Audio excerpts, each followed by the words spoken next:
Next, we need to make sure that MySQL is available off our command prompt. If you don't have the MySQL server installed, this series assumes that you do have it installed, and I've got a link to some instructions on how to get it installed that I'll provide in the description. Once you've installed it, then come back to this video and we'll continue on. Now, for those of you who have done that or already have it installed, let's get MySQL, the command line tool, to be available on our command prompt. So let's launch up row.bat, and the command I want to use is MySQL, and I'm going to do something like this: --user. I'll be specifying the root user, and then a -p to be prompted for the password. Now, when I hit enter, you'll see that MySQL is not recognized as an internal-external command, right? That's because why? Because the directory that contains the MySQL executable is not on the path. If we echo the path out, right, this is what we had from the last video. There's no directory there to the MySQL installation.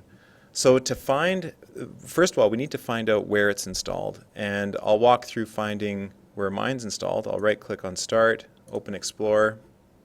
Actually, maybe let's just do that from the command line just to be, just get in the habit of it. So let's do Explorer space dot, and so if I go to C, and I know I'm pretty sure it's installed under this program files x86. I'm going to scroll down. Let's see if it's in here. Yeah, this is looking promising. So there's the MySQL directory. And that's the installer directory. That's not looking promising. So let's see if we can, maybe there's one called Oracle here. No. Maybe it's under program files, not the x86. Let's see. Let's try that, MySQL. And sure enough, there it is, MySQL Server 5.6. And there's the bin directory. And the bin directory is where all these executables are. And we want to make sure that, and sure enough, there's the mysql.exe. We want to make sure that all these different files, but specifically this one, is available on the path. And the path to that location here is this, right? So let's right-click on that, and we'll copy it. Let's go back to the command prompt. Now we'll type notepad row.bat, right, to bring up our path again, or bring up the batch file to start our environment. And again, just to keep things somewhat tidy, let's add another entry here. And we could enter them all, right, with semicolons, and it'd be this really long command. But let's set it this way. We'll just set path equals, and we'll set, so we'll take the existing path, like that, and we'll append. In this case, we're just going to right-click, paste that folder or that location to the bin directory or folder where the executable resides. So let's hit Control S to save, or file, save, however you wish. And let's close this. Let's close everything here. And we'll double-click on row.bat. Now, when we echo out the path, oops. Now you'll see that it's got what we had before, but now it's also got this MySQL Server bin directory. Now, so let's try that command again. We'll go MySQL --user root and -p. That'll prompt me for the password, and we'll hit enter. And the password, if you followed the installation instructions, I used password 1. You probably chose something different, but I'll enter in my password. Password 1, and sure enough, I can get in. See how I've got the command prompt here? So I'll exit out of here, and let's clear the screen. Okay, so if you were able to log in to the MySQL prompt with no problems, let's next go on to downloading the MySQL connector, and that's what we're going to use. We're going to have to use to compile the MySQL2 gem to connect to the MySQL server. So let's bring up a browser, and you'll want to go to dev.mysql.com, and then from there click on Downloads. And here we'll scroll down to where you see the MySQL connectors. and scroll down a bit here.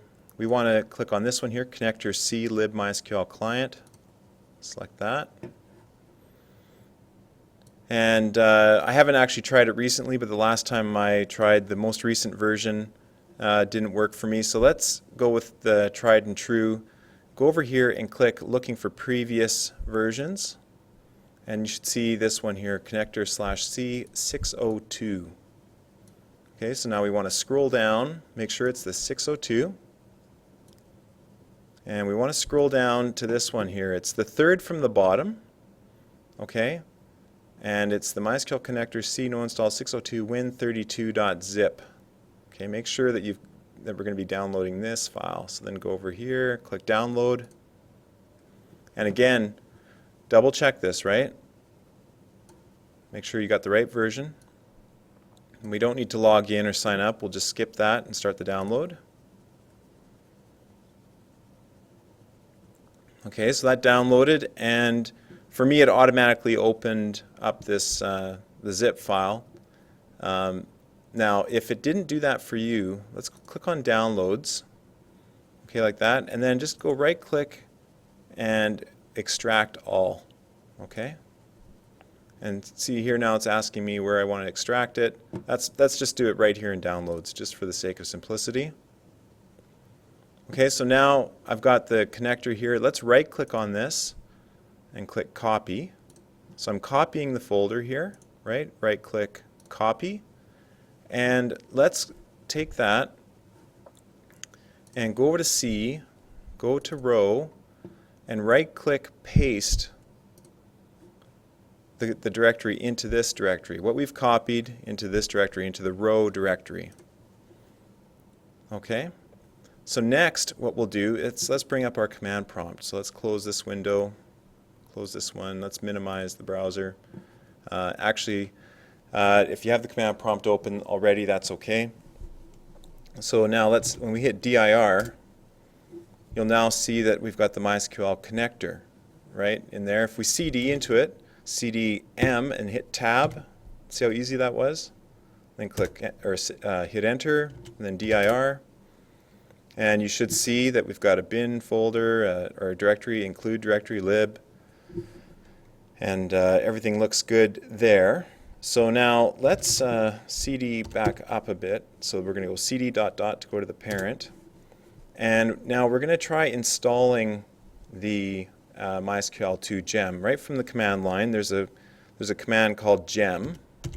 So we'll go gem space, and we'll say install.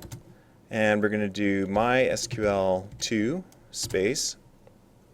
And we want to make sure that we don't include any of the documentation. We don't need the documentation this way, and we don't need we can speed things up a bit when we don't include it. So let's do that again. So we go --no -ri space --no -rdoc.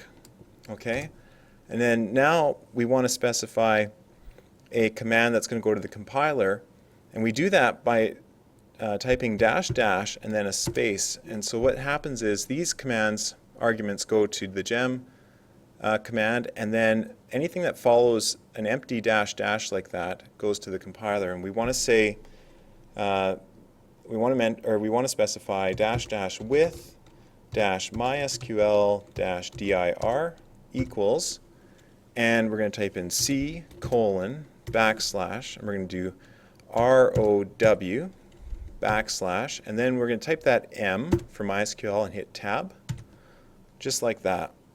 Okay? So again, MySQL space --no -ri space --no -rdoc space space with -mysql -dir equals C:\, \row \MySQL connector 602 win32. Okay? So then let's hit enter and see what happens.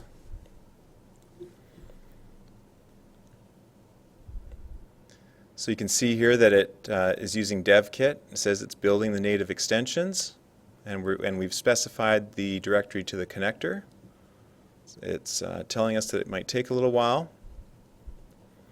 And sure enough, it says the gem installed. So that's good news. But what we need to do now is test the installation, right? This is one indication that everything went well, but it doesn't necessarily mean that we're ready to get going with Rails yet. We want to double check and verify that the gem has been installed. So let's hit dir again. And what we're going to do now is we're going to create a little test script for MySQL just for us to test it. So let's create a directory called dev. So we'll do that by doing mkdir dev, okay, for dev. And if we hit dir again, you'll see now we've got the dev directory. Let's cd into dev and hit dir. And we've got an empty directory. Now, the next thing we'll do is we'll make another directory called MySQL_test. So do mkdir MySQL_test. Hit dir like that. And we can cd into it. And then hit dir again. And now we've got our empty directory. Let's open up Explorer here. Let's do Explorer dot. So we're in the row dev MySQL test. Now, we're going to create the file called test.rb. So we want to launch Notepad as well. So let's do Notepad space test.rb. And it says can't create or can't find it. You want to create it? Yes. So now we got the test.rb notepad ready. And I'm going to provide a link in the description, but you can also follow here. I'm going to go to my GitHub account, github.com/locales/ROW. And here I've got some, I'll have the source files for anyone that needs to double check what they've done. So under dev and MySQL test, we've got test.rb. Okay, and what we want to do is just copy, actually maybe click on raw just to make sure you copy it correctly. Just copy this text, go copy, go back to Notepad and paste that in there. Okay, so here we've got require MySQL2, that's requiring the gem. We set up the client, we set up the query, we execute the query, and then we iterate over the result. Okay, so now what we need to do is add in the host. So the host here will be localhost, and the username will be root. Okay, and the password, in my case, it's password1. You probably chose something a little differently, but maybe you chose the same one. And then what we want to do is click File, Save, or Control S, and we want to go back to the command prompt. Okay, and if we hit dir, you'll notice there's the test.rb, right? So now let's type in ruby test.rb, and when we hit enter, we should get a timestamp come back. So let's cross our fingers, hit enter, and we've got a problem. So what you can see here from the error is that it says here the specified module could not be found. And actually the way that we solve this is that we have to take, there's a DLL that's included with the connector that we have to put on the path. Okay? Now let's go find that DLL. Let's get our Explorer back up, and we'll go to the row directory and double click on the connector. Okay, and we double click on the lib directory, and what the thing that we need is this libmysql.dll on the path. So what we do is we go up here, click, and right click to copy, and we need to add that to our path. So go back to Notepad and actually close Notepad, and we'll cd up to where our row.bat is. Let's do Notepad row.bat. And here we'll add an entry for the file we're missing. So let's do set path equals %path %, and then Control V or paste it in there.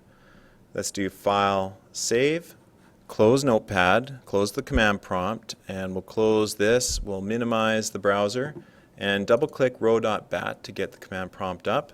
Let's cd into dev, hit dir, cd MySQL. And then let's type ruby test.rb, and you can see that we've got the timestamp back. If you've gotten this far and you got that timestamp echoed, you're you're ready for the next video.